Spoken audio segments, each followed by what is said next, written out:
Olá, boa noite para você que está com a gente no SCC SBT. A partir de hoje, a nova carteira de identidade já está valendo em Santa Catarina. O número do CPF passa a ser o registro principal do cidadão. E um vazamento de produto químico foi identificado no mesmo local onde 2 jacarés foram encontrados sem cabeça em Florianópolis. Além disso, quase 6 mil idosos caíram no golpe do consignado pelo telefone em 2020. Uma situação tão absurda que foi preciso criar uma lei para proibir esse tipo de prática. O SCC News está no ar.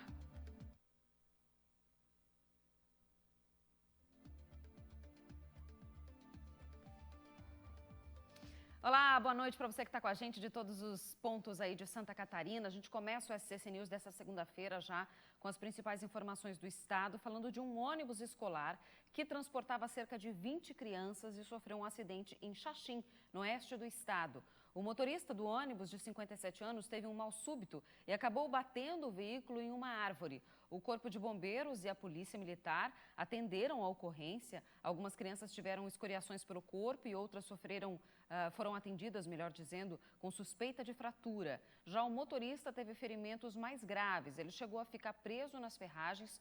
Todos os pacientes foram atendidos no local do acidente e foram levados para o hospital. E no extremo sul do estado, o caso de um homem que teria sido assaltado, baleado e depois conseguiu se esconder em uma escola de Araranguá vai ser investigado pela polícia. O repórter Marco Búrigo tem mais detalhes. Olá, Bruna. A polícia agora vai investigar os possíveis suspeitos de terem assaltado esse homem que utilizou as dependências da escola Nova Divinéia, em Araranguá, como refúgio. Segundo o depoimento do homem à polícia, outros 4 homens assaltaram ele, deram um tiro no pé dele durante a abordagem e logo após o assalto ele fugiu para a escola, conseguiu fugir para a escola e utilizou as dependências da escola Nova Divinéia como refúgio e acabou se escondendo. Na manhã, durante a manhã, no mesmo dia, ainda no domingo, os vizinhos ouviram ele pedindo socorro. Acionaram a polícia, que também acionou o IGP, que fez uma perícia no local, que vai ajudar nas investigações. Hoje pela manhã a escola foi limpa e agora à tarde as aulas foram retomadas nessa escola que é do município. E a polícia vai continuar nas investigações e a escola vai tentando voltar à normalidade depois desse fato inusitado aqui no sul do estado. Bruna, volto com você. E agora a gente fala de um acidente que aconteceu no fim da tarde de hoje em Gaspar, no Vale do Itajaí. 3 pessoas foram atropeladas na BR-470. Infelizmente, uma delas não resistiu, acabou morrendo no local do acidente. Uma vítima teve parada cardíaca e a outra traumatismo craniano. A ocorrência está sendo atendida pelos agentes do Corpo de Bombeiros. Essas são as informações que a gente tem até o momento, mas o fato é que só pelo acidente em si, já começou a gerar muitas filas ali na região, que já é uma região de trânsito bastante pesado. E aí quem pega a estrada, ou quem vai pegar a estrada, que se tiver a possibilidade de segurar um pouquinho para não pegar essas filas aí que foram geradas pelo acidente, o ideal é esperar realmente, porque elas devem levar um tempo para serem escoadas aí pelo trânsito. E olha, a gente tem mostrado aqui no SCC News a obra de alargamento da Praia Central de Balneário Camboriú, no litoral norte, Pois bem, a draga já foi embora, os trabalhos estão quase finalizados e olha o que aconteceu durante a noite passada e foi flagrado na manhã de hoje. Um morador em situação de rua usou a tubulação da obra para se abrigar. Até um varal para estender roupas ele fez ali do lado. Olha ali o varal do lado do tubo. Esse tubo foi usado para levar areia do alto mar até a orla da praia. É uma situação inusitada, ele foi atendido aí pelo pessoal do Resgate Social de Balneário Camboriú, A gente sabe que esse é um fato que realmente chamou a atenção e aí o resgate foi lá dar o atendimento. Sobre esse assunto, o prefeito de Balneário Camboriú, Fabrício Oliveira, falou hoje no SCC Meio-Dia. Dá uma olhada. Essa tubulação ela já está saindo, Ela está saindo agora nos próximos dias. Mas, além disso, é evidentemente que com uma temporada aproximando, a gente também tem que ter um olhar sistêmico para o recebimento das pessoas, desde a parte de segurança pública, abastecimento, limpeza, e uma delas é os moradores em situação de rua, que nós estamos aumentando a nossa infraestrutura de fiscalização, como também os programas que nós fazemos de encaminhamento para essas pessoas e pedindo sempre para que as pessoas não dêem esmola, para que as pessoas não ajudem. Porque toda vez que alguém dá esmola e não deixa que a prefeitura faça o seu trabalho, nós incentivamos essas pessoas a continuar na rua, sendo que nós temos todos os programas de encaminhamento. Está aí, prefeito Fabrício Oliveira falando hoje no SCC Meio-Dia, falando a respeito desse assunto. E ainda sobre esse caso, a equipe do Resgate Social, como eu disse, da prefeitura, os guardas municipais foram até o local, desmontaram o varal, orientaram ele a deixar a tubulação, ofereceram um auxílio. De imediato, o homem recusou a ajuda dos profissionais, mas pelo menos a situação ali, aparentemente, né, foi controlada e os tubos devem ser retirados do local. E olha, daqui a pouco, com a temporada se aproximando, a taxa de preservação ambiental volta a ser cobrada em Bombinhas. Mas e as taxas antigas, aquelas que tinham sido esquecidas, estão sendo cobradas agora? A gente explica já já.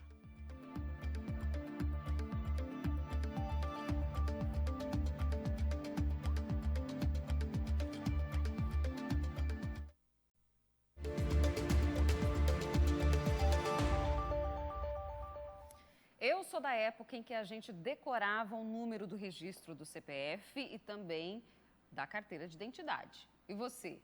Pois bem, a partir de hoje, aqui em Santa Catarina, a identidade vai ser emitida só com o número do CPF. Além de ficar mais fácil para decorar os números, esse novo modelo promete evitar as fraudes e também trazer muito mais segurança. Olha só. O seu Antônio usa a mesma carteira de identidade há 47 anos. Além do tom amarelado, dá para ver a diferença pelo modelo do documento. 1974. Hoje, ele veio fazer uma identidade nova e já vai sair com o CPF como único documento de identificação. Facilita tudo, né? Quer dizer, um documento só é melhor do que vários. Para você portar, para você ter consigo. E além da facilidade de agora ter que decorar só um número, esse novo modelo também traz mais segurança e evita as fraudes. A partir do momento que eu boto a biometria junto com o índice, com o número nacional, a fraude acabou, né? Porque essa identificação aqui é única de cada pessoa. Não tem como eu usar um dedo de outra pessoa para fazer um documento com meus dados, com a minha fisionomia. Isso porque hoje, no Brasil, dá para fazer até 27 carteiras de identidade diferentes, uma em cada estado. Só no primeiro dia de emissão do novo documento, das 3.000, quase 30 apresentaram alguma inconsistência. Não necessariamente fraudes, mas o sistema, né, do IGP e da Receita conversando, apontaram, ó, esse cadastro aqui, ou o nome está divergente de um lado ou do outro, ou o CPF está duplicado de um lado do outro. E aí a gente precisa averiguar para ver se realmente é um erro ou uma tentativa de fraude. No antigo modelo, o número do RG aparecia embaixo do CPF. No novo, aparece só o do CPF. No verso, no antigo, constava apenas o QR Code. No novo, há o RG, porque ele ainda está cadastrado em alguns serviços, como banco, por exemplo. No novo documento, também vai ser possível incluir nome social, se a pessoa tem deficiência, e até o tipo sanguíneo. Santa Catarina é o primeiro estado do Brasil a colocar o modelo em prática. A mudança também deve ser implantada em outros estados. Então eu tenho certeza que nos próximos anos, a partir do momento que a gente tenha espalhado essa ideia pelo Brasil, a gente vai ter um documento extremamente seguro e quem vai ganhar com isso é o sistema financeiro, quem vai ganhar com isso é a segurança pública, é o cidadão, é o comércio, né, que não vai estar mais suscetível a fraudes.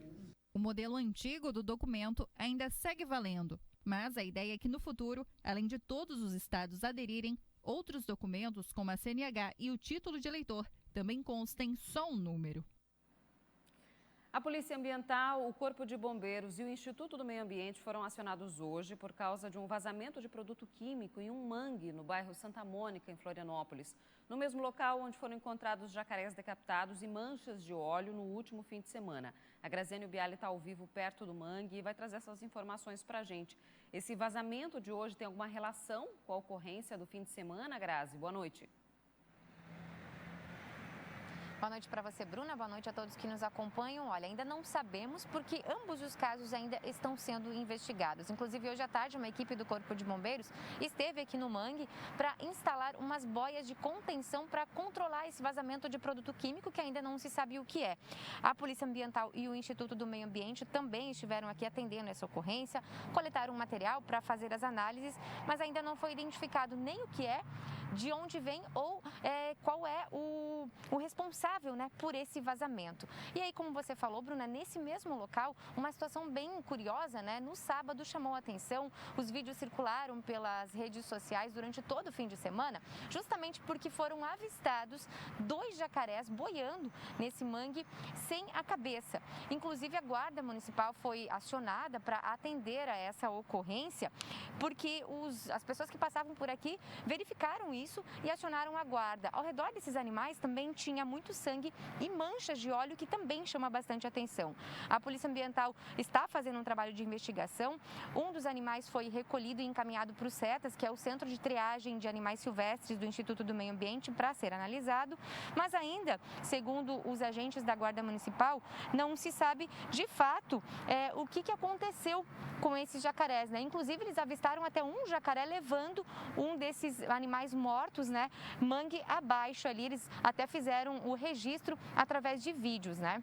A gente também tem aí a possibilidade de que esses jacarés podem ter sido, inclusive, mortos por outros jacarés que também vivem aqui no mangue, mas como ainda não tem as informações, ainda não é possível afirmar o que aconteceu nem com os jacarés, nem com esse vazamento de produtos químicos. Ambas as ocorrências estão sendo ainda investigadas. Bruna, eu volto com você. Obrigada, Grazi, pelas informações, falando ao vivo aí a respeito desse caso para a gente. E mudando agora de assunto, marcada por polêmicas, lembra da taxa de preservação ambiental? Pois é, ela tem data prevista para voltar a ser cobrada em Bombinhas, no litoral norte. A gente vai conversar agora com o Ronaldo Penido. Ele tem os detalhes desse caso. Ronaldo, boa noite. Boa noite, Bruna. Boa noite a todos. É isso mesmo. A taxa de proteção ambiental, a TAP aqui de Bombinhas, vai entrar em vigor a partir do próximo dia 15. O projeto, a justificativa para o projeto, segundo a Prefeitura, é de que, na alta temporada, o município recebe um grande contingente de turistas, o que causa impactos ambientais.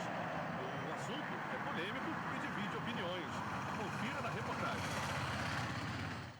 A Prefeitura de Bombinhas está notificando motoristas que visitaram o município nos últimos anos e foram embora sem pagar a taxa de proteção ambiental.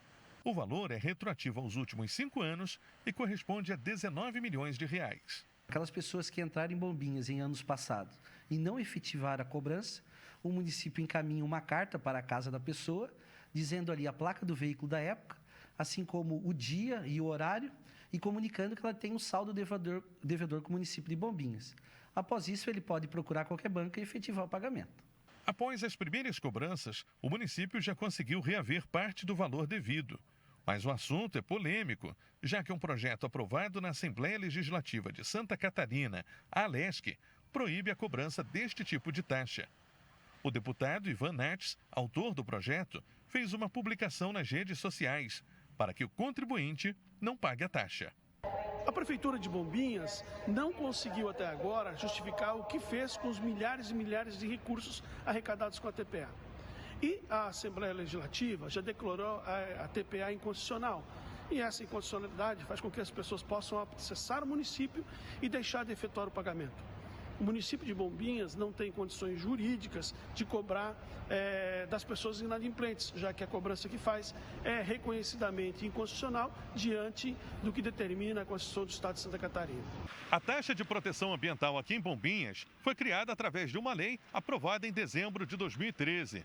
Todos os anos, o pedágio é implantado no período da alta temporada, entre 15 de novembro e 15 de abril. Período onde o município recebe um maior número de turistas. De acordo com o município, a cobrança da taxa foi considerada constitucional pelo Supremo Tribunal Federal e, por isso, não foi derrubada pela lei aprovada na ALESC. Mas em Bombinhas, o assunto divide opiniões. Pegar aí todo dia fica pesado, então eu acabo não vindo. Agora, se fosse um valor mais simbólico, acaba ficando mais legal pro bolso, né? Desde que seja revertido para cuidar do nosso ambiente aqui, né? Poderia ser um pouco mais em conta, né? Mas eu sou a favor, sim. Pois é, a polêmica está longe de terminar. Por enquanto, a única coisa certa é que os motoristas têm que pagar R$ 29,50 para carros de passeio e motociclistas R$ 3,50 para entrar em Bombinhas na alta temporada. Então, a gente tem aí essas informações, a gente segue acompanhando esse caso, é claro. Gente, olha só o temporal que foi registrado na tarde de hoje em Itaiópolis, no Planalto Norte. Olha só o vídeo.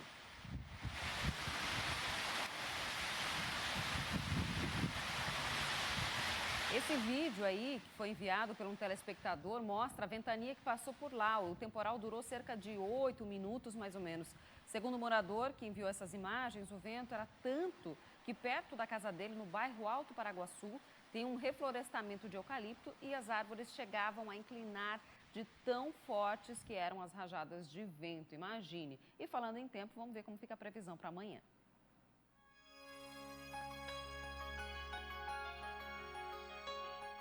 Na terça-feira, o sol deve aparecer entre nuvens em Santa Catarina. Do Planalto ao litoral, tem um aumento da nebulosidade no início e no fim do dia. Já na Grande Florianópolis e no norte do estado, pode ter chuva localizada em alguns municípios. As temperaturas vão estar mais amenas na parte leste catarinense. Na região oeste, os termômetros vão subir mais e podem marcar 30 graus. Em Florianópolis, pode chover no início e fim do dia, mas o sol aparece. A máxima é de 24 graus. No norte do estado, mínima de 19 em Joinville. No Vale, a mínima prevista é de 18 graus em Blumenau. Na Serra, a terça-feira começa encoberta, mas depois o tempo vai melhorando em Lages. Mínima de 10 e máxima de 24 graus. No sul, sol entre nuvens em Criciúma, em mínima de 16. E no oeste, máxima de 29 graus em Chapecó. A pessoa sonha com a aposentadoria achando que vai aproveitar, vai descansar, mas quando chega a hora, acaba virando alvo de golpes. Aqui em Santa Catarina, só no ano passado, foram quase 6 mil idosos que caíram no golpe do consignado pelo telefone. Uma situação tão absurda que foi preciso criar uma lei para proibir esse tipo de prática. Veja na reportagem. O seu Luiz tem 62 anos e está aposentado. Passa parte do dia em casa e recebe muitas ligações de bancos e cooperativas. Na mais recente, ele recebeu um convite para um café, que no fim virou um empréstimo. Depois de 2 ou 3 ou mais telefonemas, eu fui para esse café colonial. Nesse café colonial, lá foi feita uma filmagem. Foi feita a filmagem, isso me alertando, não. O senhor não tenha medo, não, que o senhor não vai assinar nada. Aqui o senhor não vai assinar nada. E eu acabei caindo, né? No nome dele foi feito um consignado no valor de R$4 mil. E o pior de tudo é que, na maioria das vezes, esses empréstimos vêm cheios de juros, o que acaba se tornando uma bola de neve para o aposentado. Seu Luiz, além do valor total do empréstimo, quanto mais o senhor pagou só no primeiro mês? Eu paguei a mais, quase R$1.270 a mais, eu paguei. Isso aí é um dinheiro que eu podia ter sido usado, né? Na minhas medicação que eu tomo, né? Então, eu perdi esse dinheiro aí, eu perdi. O seu Luiz só conseguiu resolver a situação depois de recorrer ao Procon. Mas agora ainda tem mais um problema. A empresa refinanciou um empréstimo de outro banco e os assédios das financeiras também continuam dentro de casa mesmo, por telefone. No ano passado eu julguei 5.863 processos. Foram 5.863 aposentados que caíram no golpe do empréstimo consignado por telefone. Alguns, inclusive, eles colocam à disposição do aposentado esses recursos sem sequer o aposentado pedir. Agora, uma lei sancionada em Santa Catarina proíbe que instituições financeiras ofereçam e fechem contratos de empréstimos com aposentados e pensionistas por telefone. Em caso de descumprimento, a empresa ainda fica sujeita a penalidades dos artigos 56 a 59 do Código de Defesa do Consumidor. Não passe nenhum dados pessoais por telefone. Existe hoje no Brasil uma verdadeira quadrilha de empréstimos consignados que fazem sem sequer o consumidor saber que estão utilizando os seus dados. Não atenda telefone em que peça os seus dados bancários e os seus dados pessoais para qualquer tipo de agência bancária via telefone. Porque quando se trata de dinheiro, o cuidado nunca é demais. Para ter cuidado, né? Ter cuidado, ver. Geralmente, a gente que tem a idade mais avançada se descuida, né? Se descuida, quando vai ver, já caiu num golpe. Já caiu num golpe, aí é difícil, né? Tem boa fé, né? Acredita que a pessoa está falando a verdade.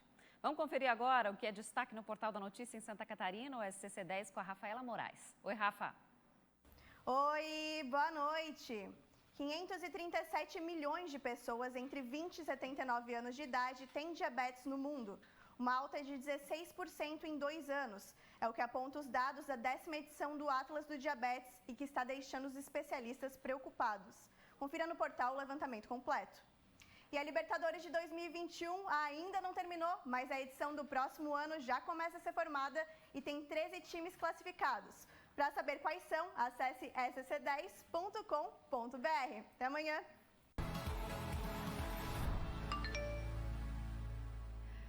Rafaela Moraes tá linda, de cabelo novo, hein? Vocês gostaram? A gente aprovou aqui, viu? E olha, antes de encerrar, vocês já devem ter reparado que já tem lojas no shopping também, com decoração de Natal, tá tudo espalhado pelas cidades, né? Muitas prefeituras já estão preparando e divulgando a programação de fim de ano também. Mas a divulgação do Natal em Guabiruba, no Vale, tem chamado a atenção e dado o que falar. Olha só essa foto, gente. Olha isso.